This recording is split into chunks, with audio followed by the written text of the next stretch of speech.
Boa tarde. Foi? Oi, gente, boa tarde. Agora foi. Está me chamando? Está me chamando? Então, vamos começar, vamos retomar nossa tarde. Queria até informá-los que nós trouxemos as publicações, então tem publicação lá fora, vocês podem pegar. Até acabar, vocês podem levar quantas vocês quiserem. Então, está liberado, tá? Vou passar, então, já aqui a palavra para o Túlio, para ele continuar aqui com o nosso evento. Obrigada a todos e obrigada a vocês que estão aqui pontualmente. Muito bem, pessoal. Obrigado, Flávia. Então, dando sequência na atividade agora à tarde, a gente vai falar sobre o tema dieta vegetariana balanceada, escolha dos alimentos e sugestões de consumo.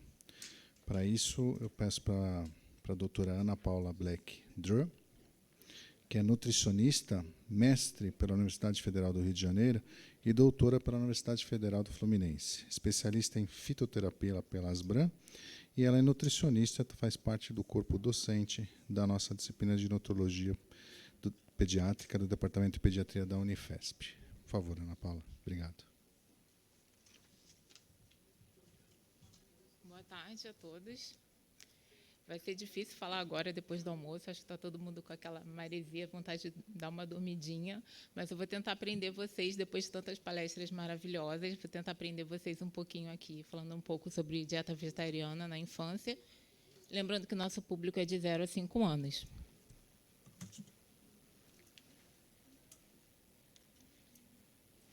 Informo que não tem nenhum conflito de interesse com a instituição. E vou abordar 3 temas, dividir a aula em 3 momentos diferentes. O primeiro seria possíveis nutrientes deficientes na dieta vegetariana, leites e bebidas vegetais indicados para crianças vegetarianas e sugestões de cardápio. Então, começando pelo primeiro tópico, antes de mais nada, é importante a gente dizer que, quando a gente trata desse público de 0 a 5 anos, a escolha de seguir uma dieta vegetariana frequentemente depende dos pais, e não da criança ou de nós, profissionais de saúde. Então, nós temos que estar prontos para receber essa família no nosso consultório e estar aptos a planejar, executar e acompanhar o planejamento alimentar dessas crianças para a fim de evitarmos que hajam carências nutricionais e garantir o crescimento físico e desenvolvimento neuropsicomotor adequados. Para isso, é importante que a gente conheça os possíveis nutrientes deficientes para o público vegetariano. Nessa tabela está bem ilustrado que os nutrientes que mais podem ter deficiências são ferro, zinco, cálcio, iodo, vitamina B12, vitamina D, ômega 3 e proteína. E, de acordo com o tipo da dieta vegetariana, quanto mais restritivo, mais nutrientes deficientes podemos ter. Então, quando chega essa família no nosso consultório, geralmente a gente fica assim, um pouco assustada, com o cabelo em pé, pensando, gente, por onde eu começo? Acho que é a primeira pergunta que vem à nossa cabeça. E a resposta é que a gente precisa conhecer as fontes alimentares substitutas. Sem dúvida alguma, sem ter esse conhecimento, a gente não vai conseguir planejar, fazer um plano dietético adequado para essa criança. Então, com relação à fonte de proteína que não são carnes, que nós poderíamos utilizar para compor o cardápio dessas crianças, seriam ovos e laticínios, se for uma dieta ovo-lacto-vegetariana. A gente tem um pouco mais de liberdade quando a dieta é ovo-lacto-vegetariana. Mas também temos cereais e leguminosas, produtos à base de soja, pseudocereais como quinoa, amaranto, trigo sarraceno, tremoços e sementes. É importante a gente orientar essa família de como preparar esse tipo de alimento, que geralmente nós vamos utilizar mais os cereais e leguminosas, de modo a garantir que o aproveitamento, a biodisponibilidade desse nutriente seja melhor.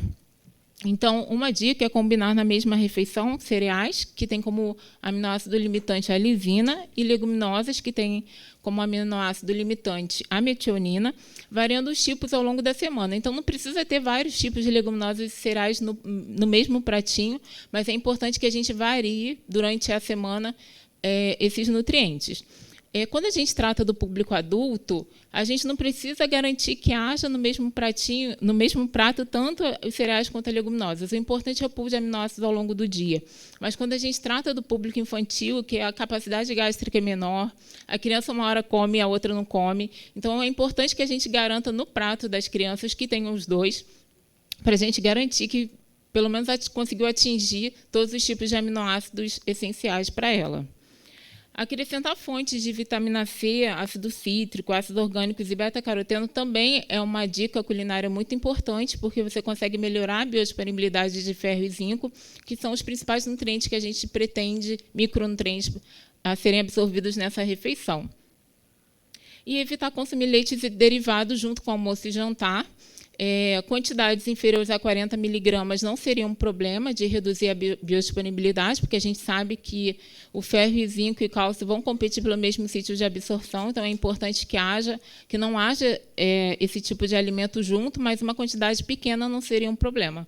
Mas a fonte, como a principal fonte do cálcio é o leite e derivados, é importante que não tenha esse tipo de alimento junto com o almoço e jantar. E no nosso público infantil, não sei se a experiência que vocês têm de consultório, é muito comum os pais darem um danoninho depois do almoço e do jantar, ou mesmo sobremesas lácteas, mesmo no público vegetariano. É muito importante a gente orientar essa família quanto a algumas técnicas como remolho, germinação e fermentação, que já foi falado mais cedo na aula, porque essas técnicas elas são importantes para reduzir o fitato, que ele é solúvel em água. Então, essa técnica de remolho faria com que houvesse uma redução desse fitato, melhorando, então, a biodisponibilidade da absorção de ferro, zinco, cálcio e fósforo. A técnica de deixar de remolho também faz com que haja um rompimento daquela casca da leguminosa que é mais dura, fazendo com que haja uma melhor biodisponibilidade da proteína, e também reduz a quantidade de fibras fermentativas, que é a rafinose e estaquiose, que são as duas fibras responsáveis por muitas pessoas não quererem comer leguminosas por causar aquele certo desconforto, né, produção de gases excessivo. Então, essa técnica é super importante. Geralmente, eu recomendo, mas isso é uma coisa muito empírica minha e de experiência própria, eu acabo passando isso para os meus pacientes. No caso de feijões e grão de bico, eu gosto de deixar de remolho pelo menos 24 horas, trocando a água a cada 4 a 6 horas. E as leguminosas, como ervilha e lentilha, que não tem aquela casca mais durinha, eu deixo de molho pelo menos 12 horas, trocando a água, já seria o suficiente. Com relação ao cálcio, as principais fontes são leite e derivados, para as famílias que são lacto-vegetarianas, mas no caso de não utilizar, poderíamos estar utilizando a bebida vegetal enriquecida com cálcio. Outros alimentos que são fontes de cálcio seria o tofu coagulado com cálcio. Gergelim, tahine eu uso bastante também para essas crianças, como, por exemplo, passar o tahine no pão, usar gergelim triturado seriam algumas opções. O feijão branco ele também tem bastante cálcio. Uma orientação que a gente precisa dar para essa família é evitar o excesso de sódio, de cafeína. No caso do público infantil, dificilmente a gente tem esse consumo exagerado, mas é importante a gente dar a dica para a família como um todo, porque a criança vai ser o espelho desse adulto. Então, o consumo excessivo tanto de sal quanto de cafeína aumenta a excreção renal de cálcio, e o excesso de refrigerantes fosfatados, fitatos e oxalato levaria a menor absorção intestinal do cálcio. Então, é importante a gente orientar quanto a esses nutrientes. Com relação à vitamina D, já foi falado que realmente é muito difícil a gente conseguir atingir essa recomendação via alimentação numa dieta vegetariana, porque não vai ter o consumo de peixes. As fontes lácteas têm pouca quantidade de vitamina D, a não ser que sejam suplementadas. A gema de ovo também, e mesmo o cogumelo, teria uma quantidade muito baixa, dificilmente conseguiria atingir pela alimentação. Então, a recomendação seria que crianças menores de 2 anos, assim como as onívoras, recebessem a suplementação de vitamina D de 1 semana de vida até 1 ano de 400 UI e de 1 ano até 2 anos de 600 UI, mas a gente vai ter uma aula mais específica sobre isso. Para as demais faixas etárias, recomenda-se a suplementação caso não tenha exposição solar suficiente ou não consuma alimentos, fontes ou fortificados. Em relação ao ômega 3, a principal fonte de ômega 3 seriam os peixes de água fria, como salmão, arenque, truta, sardinha, peixe-porquinho. Então, se a gente tem um vegetariano que é pesco-vegetariano, a gente teria essa opção de usar, mas, na maioria das vezes, os vegetarianos também não consomem peixe. Então, outras fontes alimentares seriam algas, microalgas, sementes e óleos, mas a gente tem essa questão da contaminação também por mercúrio das algas e microalgas. E, como dica, a gente precisa sempre manter uma proporção adequada de ômega 6 com ômega 3, como a professora Fernanda falou, porque eles competem pela mesma... Eles seguem as mesmas dessaturases e alongases para serem convertidos na forma ativa de EPA, DHA e ARA. Então, é importante que a gente tenha uma proporcionalidade na dieta. Geralmente, os pacientes vegetarianos eles consomem uma quantidade muito grande de ômega 6. Então, é importante que a gente oriente que, na refeição dessas crianças, tenha sempre óleos, como óleos de linhaça, chia, nozes, canola e soja. A gente sabe que o óleo de linhaça é um pouco mais caro, então não é qualquer público que consegue consumir. E algumas pessoas, eu não acho diferente o sabor, mas nutricionista não é referência para isso. Mas tem pacientes que falam que sentem um sabor residual do óleo de linhaça. O ideal é que seja usada de 1 a 2 porções ao dia. E sementes oleaginosas elas podem ser utilizadas trituradas ou na forma de pasta para esse público, por ser criancinhas menores. E, geralmente, uma colher de chá já seria o suficiente, porque também contém muita fibra. Então, a gente vai sempre preferir o óleo do que a própria oleaginosa. Evitar ou limitar a ingestão de óleos de sementes ricos em ômega 6, para a gente conseguir manter essa proporcionalidade. Gordura trans, então é importante a gente lembrar que um biscoito recheado também poderia fazer parte de uma dieta vegetariana. Então, a gente tem que explicar que o excesso de gordura trans pode interferir nessa conversão do ômega 3 aos seus ativos. E os óleos tropicais, como óleo de palma e óleo de coco, que são ricos em gorduras saturadas. Eu recebo muitos pacientes que fazem uso de óleo de coco, então é importante a gente orientar que o excesso de gordura saturada também não seria o adequado para esse público infantil. Então, voltando para o zinco e ferro, como a gente já falou um pouco de proteína, e acaba que as fontes praticamente são as mesmas, mas o zinco e ferro eles estão muito presentes nos alimentos de origem animal, mas nós também temos eles em alimentos de origem vegetal, que seriam os cereais e as leguminosas. O zinco também está presente em sementes de abóbora, sementes de girassol, no próprio tofu. E o ferro, na sua forma não M, nas leguminosas e vegetais verdes escuros, preferencialmente. Para que haja essa conversão do ferro da forma férrica para a forma ferrosa, é importante que a gente faça uso de fontes de vitamina C, ácido cítrico, ácidos orgânicos e beta-caroteno. Utilizar as técnicas, como eu falei, de remolho, germinação e fermentação também melhora a biodisponibilidade desses nutrientes por reduzir a quantidade de fitatos. Evitar consumir fontes de cálcio durante as grandes refeições. E utilizar farinhas ou cereais enriquecidos com ferro ou zinco também seria uma opção. Lembrando que a suplementação de ferro vai seguir as mesmas recomendações recomendadas pela Sociedade Brasileira de Pediatria para crianças menores de 2 anos. Então, a criança tendo peso e idade gestacional adequada seria 1 miligrama quilo dia, mas também vai ser falado mais à frente. Então, a vitamina B12 talvez seja realmente o ponto fraco da dieta vegetariana, porque a sua fonte realmente são as proteínas de origem animal. A gente tem algumas fontes alimentares de origem vegetal, que, por exemplo, são as algas, os fungos, mas a biodisponibilidade é muito baixa. O tempê também seria uma opção, porque é o grão de bico que é fermentado com um fungo, então ele tem uma quantidade de vitamina B12, mas não necessário para atingir a recomendação diária. Extratos de leveduras, alimentos fortificados, leites e ovos para as famílias que são lacto ou ovo vegetariano. Então, a gente deve suplementar praticamente todas as pessoas que são vegetarianas e não consomem nenhum tipo de produto de origem animal, com exceção dos lactentes menores de 1 ano que estejam em aleitamento materno, com mães que são suplementadas com vitamina B12. Ou aqueles bebês menores de 6 meses que estejam fazendo uso de fórmula infantil de maneira exclusiva. O segundo tópico, leites e bebidas vegetais indicados para crianças vegetarianas. Sem dúvida alguma, o leite materno é sempre a melhor escolha para qualquer bebê, de 0 a 6 meses de forma exclusiva, de 6 meses até 2 anos ou mais, complementado com a alimentação.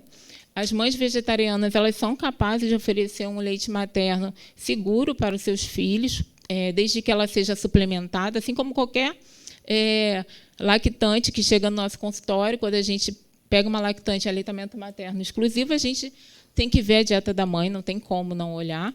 Então, a gente tem o foco mesmo na dieta materna, que, se for adequada, com a suplementação adequada de vitamina B12, DHA e vitamina D, ela pode, sem dúvida alguma, oferecer um leite de qualidade para o seu filho. Porém, na impossibilidade da utilização do leite humano, a indicação seria a utilização das fórmulas infantis, que aqui eu não estou falando das bebidas vegetais, são as fórmulas infantis. Se for lacto vegetariano, podemos fazer uso da fórmula infantil à base de leite de vaca, mas temos também a opção da fórmula infantil à base de hidrolisado proteico de arroz ou a base de proteína isolada de soja, que é indicada a partir do 6º mês. Qual seria a melhor escolha? Vai depender da família, mas os profissionais de saúde devem estar preparados para poder fazer a melhor indicação do tipo de fórmula junto com a família. Então, nós temos que conhecer quais são os riscos e benefícios de cada fórmula infantil para a gente poder estar indicando e orientando essa família da melhor forma possível. Com relação à fórmula infantil à base do hidrolisado de arroz, ela tem como vantagem que ela segue as recomendações da Codex Alimentarius, então ela é suplementada com os aminoácidos limitantes, adicionada de maltodestrina, então ela não contém lactose, óleos vegetais, vitaminas e minerais. Ela é indicada para bebês de 0 a 36 meses de vida e ela possui um baixo potencial alergênico. Essa fórmula ela já é muito utilizada fora do Brasil para pacientes com crianças com alergia à proteína do leite de vaca. Aqui no Brasil, a gente só tem uma fórmula infantil, que é feita à base de arroz. Essa fórmula tentou entrar na farmácia de alto custo, tentou passar pela análise para entrar na fórmula de alto custo, mas não conseguiu. Então, hoje, o que a gente tem mesmo é o hidrolisado, extensamente hidrolisado de leite de vaca. Quanto às desvantagens, a gente tem como fator limitante a presença de arsênio, como em qualquer outro alimento derivado do arroz. Então, isso é uma coisa para a gente ficar atento.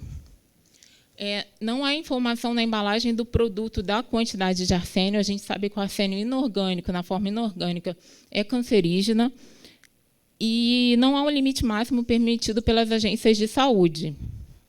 O que a gente tem é que, na monografia do produto, ele diz que a quantidade de arsênio é inferior a 10 microgramas litro, mas não se fala ao certo quanto tem, só fala que é inferior. A FAO e a OMS recomendam um limite máximo para água potável de 10 microgramas litro, para arroz polido de 200 microgramas quilo e para arroz parbolizado de 350 microgramas quilo de arsênio inorgânico, no máximo. A Academia Americana de Pediatria e a Comissão Europeia recomendam para os cereais infantis que não mais do que 100 partes por bilhão de arsênio inorgânico. Então, eu trago esses dois estudos que foram publicados por Jackson e colaboradores e Remy e colaboradores, onde eles dizem que a água potável, alimentos à base de arroz, fórmulas infantis à base de leite de vaca e também fórmulas infantis não provenientes do leite seriam as principais fontes contaminantes com arsênio. E o que eles concluem é que a gente deve ter um cuidado na hora de prescrever, porque pode realmente estar passando a quantidade de arsênio do que é recomendado. Eu trago esse outro estudo, que foi publicado por Mayer e colaboradores, onde eles analisaram 10 fórmulas infantis à base de arroz, provenientes da França, Bélgica e Itália, e eles fizeram a avaliação mesmo do pó, da fórmula, da quantidade de arsênio que teria nessa fórmula. Eles observaram que a quantidade que tem de arsênio nessas fórmulas é uma quantidade que é considerada segura FSA-RU. Então, eles concluem o estudo dizendo que essa fórmula seria, sim, segura para o público infantil, desde que soubesse a proveniência da água e quanto de arsênio teria nessa água. Então, a gente tem que pensar que o público infantil, principalmente de 0 a 6 meses, eles utilizam exclusivamente esse tipo de alimentação. Então, eles vão se alimentar exclusivamente de fórmula infantil. Se for de arroz, vai ser fórmula infantil de arroz por 6 meses. Se a gente pensar na massa corporal de um bebê, ele é muito menor do que um adulto, e a quantidade de recomendação de água para um bebê é de 100 mg por quilo, enquanto que para o adulto é de 35. Então, se a gente for pensar na real exposição do bebê, seria muito maior do que um adulto, mesmo porque o adulto tem uma alimentação variada, ele não come arroz o dia todo, e um bebê ficaria exposto a uma alimentação à base de arroz o tempo todo. Eu não estou falando mal da fórmula de arroz, eu só joguei isso no ar para a gente pensar, como profissionais de saúde, que a gente tem que ter um senso crítico em relação a isso. Quanto à proteína isolada de soja, as fórmulas infantis à base de proteína isolada de soja, o processo de extração da proteína reduz a quantidade de isoflavonas, que são os fitatos, de inibidores de enzimas digestivas, como a antitripsina, reduz a quantidade de fitato e reduz aquele sabor residual, inclusive melhora a coloração, deixando mais branquinha, com um aspecto mais parecido com leite. Ela também segue a recomendação da Codex, então ela é suplementada nos aminoácidos limitantes, adicionados de maltodestrina, óleos vegetais, vitaminas e minerais. É importante dizer que essas fórmulas infantis elas não são 100% veganas, porque elas possuem vitamina D de origem animal. Algumas marcas possuem DHA e ARA provenientes de óleo de peixe, então a gente tem que deixar isso claro para a família. Esse processo também de extração de proteína faz com que haja uma redução das fibras fermentativas rafinose e taquiose, que, como eu falei anteriormente, são as fibras que causam aquela má digestão. E ela também é indicada para bebês, segundo informações do rótulo, de 0 a 12 meses de idade. E a gente também já tem composto lácteo de soja também para as crianças acima de 1 ano. Como desvantagem do uso dessa fórmula seria a contaminação por alumínio, tanto devido ao equipamento que é feito a extração da proteína, quanto do tipo de sais minerais que é utilizado, que pode estar com contaminantes de alumínio. Mas isso não sei se é uma vantagem, que 95% desse alumínio não é absorvido pelo intestino e 5% é eliminado pelos rins. Os estudos ainda são inconclusivos se a presença de fitoestrógenos poderia causar algum malefício a longo prazo no sistema reprodutivo e na função endócrina, e se essa soja transgênica também poderia causar algum efeito deletério no genoma humano a longo prazo. Por mais que a técnica de extração de proteína reduza as quantidades de fitato e fitoestrógenos, eles ainda estão presentes na fórmula infantil.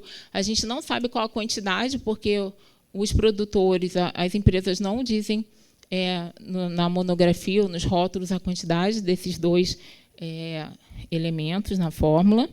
E tanto o fitato quanto o fitoestrógeno, eles interferem no metabolismo de iodo e na síntese de T3 para T4 e também reduzem a ação da levotiroxina. Então, a soja ela é contraindicada em alguns casos, como, por exemplo, para bebês menores de 6 meses, devido aos efeitos adversos. Então, tanto agências nacionais quanto internacionais não estimulam a utilização de soja para crianças menores de 6 meses. Ela também não é indicada em casos de hipotireoidismo congênito, por causa dessa questão de interferir no metabolismo de iodo, e também não é indicada para prematuros e crianças com doença renal, uma vez que 5% desse alumínio precisa ser eliminado pelos rins. Mas esse estudo, que é uma revisão sistemática e meta-análise publicado por Van den Plas, que é um grande estudioso nessa área de fórmulas infantis, quem tiver mais interesse pode procurar os artigos dele. Ele diz que a fórmula de soja já é utilizada há mais de 100 anos no mundo todo e que ela acaba sendo segura para o uso na população pediátrica. E, nessa comparação, ele mostra que o crescimento, o peso, as funções neurológicas, imunológicas, endócrinas, reprodutivas e metabólicas foram similares às crianças alimentadas com fórmula infantil à base de leite de vaca ou leite humano. Como último tópico, sugestão de cardápio. É sempre importante a gente frisar que os alimentos in natura ou minimamente processados devem ser a base da alimentação das crianças, respeitando-se a consistência, a variedade e quantidade por faixa etária, já que a gente está falando de crianças, né, começando com a alimentação complementar até os 5 anos de vida, e que, sem dúvida nenhuma, teríamos mais segurança se a gente pudesse optar pela dieta ovo-lacto-vegetariana. Acho que tudo que a gente falou até agora, não sei se é a conclusão de todos, mas a minha conclusão é que essa seria a mais segura para o público infantil.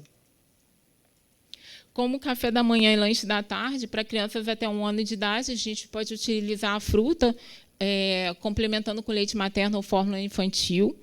Acima de 1 ano de idade, podemos continuar com a fruta, compondo o lanchinho, adicionando uma fonte láctea, que pode ser o leite materno ou fórmula infantil até os 2 anos, ou leite de vaca, iogurte natural após os 2 anos, e bebida vegetal enriquecida com cálcio, ou iogurte de soja também somente acima de 2 anos, porque a gente não pode esquecer que essa bebida vegetal ela é um alimento ultraprocessado, não deixa de ser.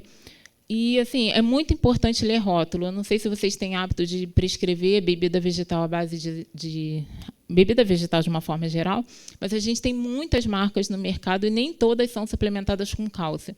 Então, é muito importante a gente dar a marca e, às vezes, ainda falar assim, tem que ser esse, assim, botar bem especificado quais são os nomes, porque dentro da mesma marca, uns têm e outros não têm.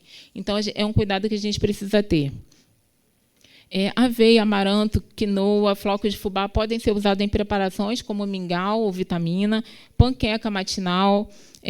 Os tubérculos podem ser utilizados como forma de lanchinho, cuscuz de milho, bolo simples sem açúcar, à base de frutas, e pão caseiro ou pão de padaria, né, que a gente chama de pão processado. Como para passar no pão, a gente pode indicar geleia sem açúcar, patê de tofu, eventualmente, pasta de oleaginosas, tahine, como eu falei, pasta de grão de bico, o próprio abacate, quando é passado a massa, bota um pouquinho de sal e passar no pão, fica super gostoso. Coisa de nutricionista, gente, mas é bom. Eu gosto. Berinjela, cenoura e até o próprio queijo para os lacto-vegetarianos. Então, dá para a gente fazer um cardápio bonitinho e variado. Como recomendações para as pequenas refeições, o leite materno, sem dúvida, deve ser mantido até os 2 anos ou mais. Após 1 ano, as bebidas vegetais caseiras podem ser usadas em preparações. Isso vem muito, essa pergunta, para mim, no consultório. Então, é importante a gente orientar que as bebidas vegetais caseiras elas não são indicadas para crianças, porque elas não contêm os nutrientes necessários. Após os 2 anos, pode ser utilizada a bebida vegetal enriquecida com cálcio, porque, apesar de ser industrializada, ela é adicionada de micronutrientes, ou o próprio leite de vaca, caso a criança já esteja com uma alimentação complementar bem estabelecida. Senão, a gente pode continuar mantendo as fórmulas infantis ou algum até mesmo composto lácteo para poder complementar o micronutriente. Se a criança ou a família for lacto-vegetariana, a gente pode, a partir do 6º mês, fazer aquela introdução do leite de vaca ou laticínios nas preparações, como forma de aproveitar aquela janela imunológica de evitar mesmo a alergenicidade. E, após 1 ano, os laticínios eles podem ser utilizados como parte da alimentação diária, desde que a alimentação esteja bem estabelecida, tá, gente? Porque, às vezes, a gente pega a criança de um bebezinho de 1 ano que ainda não está... estou vendo meu tempo, tá. Estou acabando. Eu tenho vergonha de falar em público, mas aí, quando eu começo, eu não paro. Mas eu vou conseguir. Então, é importante a gente só oferecer o leite de vaca, essa alimentação complementar, já oferecer todos os nutrientes que ele precisa. E oferecer água. A gente não pode esquecer que a água é um alimento e a gente aprende a tomar. Então, ela faz parte da introdução alimentar e a gente deve estimular. Quanto ao almoço e jantar, é importante que tenha todos os grupos de alimentos, então cereais, leguminosas, vegetais verdes escuros, legumes cozidos. No caso dos ovos vegetarianos, o ovo poderia ser uma opção. E é importante a gente sempre ofertar uma fonte de gordura, como azeite, óleo de linhaça ou chia. E de sobremesa, como eu falei várias vezes hoje, utilizar uma fruta cítrica para a gente melhorar a absorção do ferro e do zinco. Recomendações, então, para o almoço e jantar, para os lactentes até 1 ano, 1 colher de café de azeite, mais 1 colher de café de óleo de linhaça ou chia seria suficiente, para garantir, isso tanto no almoço quanto no jantar, tá? Para garantir a quantidade de ômega 3, lembrando que o azeite ele não vai interferir nessa proporção de ômega 6 e 3, por ele conter mais ômega 9, apesar dele ainda ter um pouco de ômega 6. De 1 a 2 anos, uma colher de chá de óleo de linhaça ou chia. Nesse caso, a gente já não colocou mais o azeite, porque a partir de 1 ano a gente considera que a criança já vai estar fazendo o consumo da alimentação da família, então já vai ter o óleo utilizado nas preparações. A proteína texturizada de soja, miso ou shoyu não deve ser introduzidos antes de 2 anos por serem produtos industrializados, por conter corante e excesso de sódio. Se for ovo vegetariano, pode incluir o ovo já na alimentação complementar. Se for pesco vegetariano, incluir peixe. E para menores de 1 ano, a gente não recomenda a utilização de sal, porque a quantidade de iodo, tanto no leite materno quanto na fórmula infantil, já é o suficiente para essa faixa etária. E, a partir de 1 ano de idade, 2 a 5 gramas por dia de sal iodado, lembrando que a legislação brasileira tem um valor assim grande de quantidade de iodo, né? Então a gente tem que saber, por isso que tem essa recomendação de 2 a 5 gramas, que vai depender da quantidade de iodo do sal. Eu não sei se vocês já tiveram curiosidade de pesquisar. É super difícil a gente conseguir descobrir quanto de iodo tem em cada marca de sal. Eu trago aqui somente para ilustrar como seria a foto do pratinho. Eu esqueci de botar a referência, mas é da Sociedade Brasileira de Vegetarianismo. Então, essa divisão de 1/3 de legumes e verduras, 1/3 de leguminosas e 1/3 de cereais é um pouco diferente do que a gente recomenda no pratinho saudável de onívoros, mas é porque as crianças vegetarianas vão precisar de um percentual um pouco maior de proteínas, então a gente acaba acrescentando um pouco mais de proteína vegetal. E aí, nesse pratinho, depois de pronto, a gente iria adicionar aquele óleo que eu falei, de linhaça ou azeite, e ficou faltando aqui no pratinho a sobremesa, que seria uma fruta cítrica. E para... Ai, meu Deus, já acabou meu tempo.